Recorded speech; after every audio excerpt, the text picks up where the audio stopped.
In 1981, Sun Noodle was founded with the goal to bring authentic Japanese ramen noodles to the US. A single family, an obsession with ingredients, an eye for details. This is what made Sun Noodle the leader in its industry.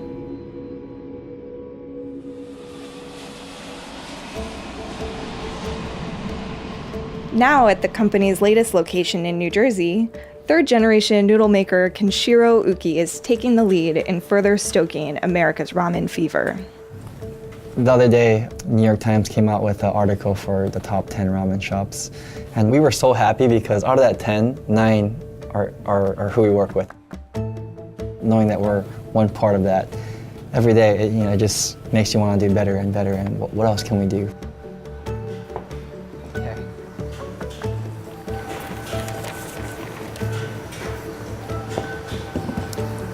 Every day, we have Pacheco and Adrian here who will measure each ingredient by hand and prepare it for the batch to be mixed. And so, besides just wheat flour and water, salt, and kansi, we will add perhaps stuff like vital wheat gluten for chewiness, egg white for much firmer texture, vitamin B2, which is a natural coloring.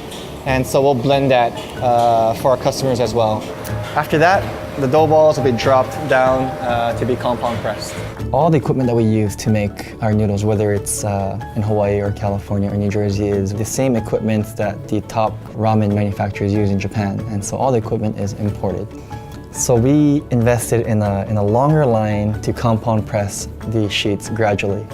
And our goal is really not to press it more than 30%, so we don't stress the already built gluten. Once we get our desired thickness, we'll cut it with, it's like a noodle cutter, and those will be split into different thicknesses. Whether it's wavy or straight, it's just by adding a certain silicone rubber. And from there, we will package it according to how the customer wants it, the portion size, whether it's bulk or individual.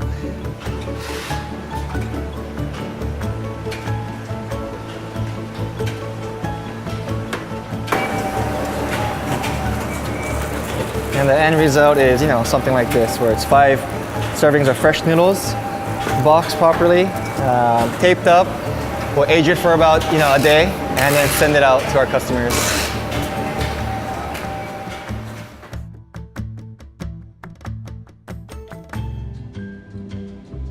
Growing up, on Sundays, we wouldn't go to church, we would go and eat ramen, because that's the only day that we can be together. But my dad would always want to go and visit his customers. So every Sunday, we always ate ramen. My father, at the age of 19, moved from Utsunomiya, Tochigi, Japan, to Hawaii to learn English. He just wanted to learn English and move away from Japan for a bit. At the same time, my grandfather had a business plan to partner with a local businessman in Hawaii to open a ramen factory. Once it was ready to open, the partner pulled out. It was either they can just sell the equipment, or he asked my father if he was interested in starting a noodle factory.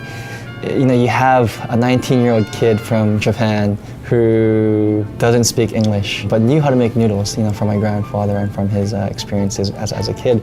So it was all communication through the noodles. And so he would take it to the chef. The chef would say it's not soft enough, it's not thick enough, he would say something. And what he would do is immediately go back to the factory, make a sample, and take it back that day. I think his first customer, he went back and forth about 15 times. But at that time, the chef, more than anything, I think believed in how hard he works. And so that was his first customer. And from there, he took that same philosophy for each ramen shop, each customer. Our company has been in business for 32 years, and from the very first day, that was really what my father had imagined or had believed in.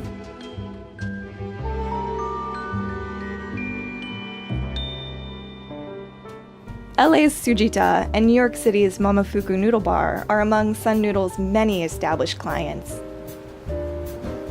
Ivan Orkin has also partnered up with Sun Noodle for the recent opening of his noodle shop on New York's Lower East Side.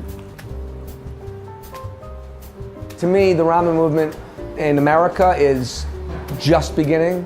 I know a lot of people say, oh, there's so many ramen shops in New York, but there's 60. In Tokyo, there's 8,000. It's a big difference. I mean, it's pervasive there. If you want to make pasta, you go to Italy. Most people can pick up Italian pretty easily from English.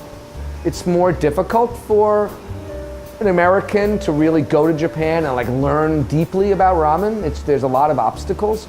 The reason Ivan Ramen is where it's in a way is because my ability I see both sides very seamlessly. I speak both languages, I understand both cultures, and I step back and forth between both worlds very easily.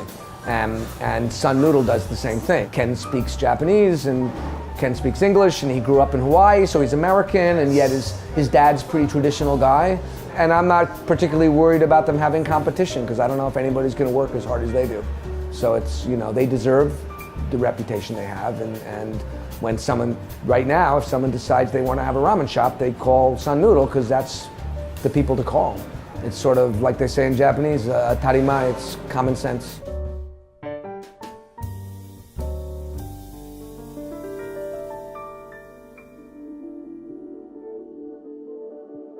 Today, Kenshiro has a new mission for Sun Noodle: to educate American diners about craft ramen and inspire its further evolution.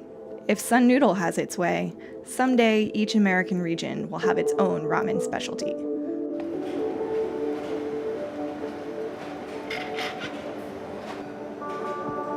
The only way that people would appreciate or consider myself successful is if I can do something more than what my father can. What I can do, and I think that I bring to continue that legacy, is I'm born in America.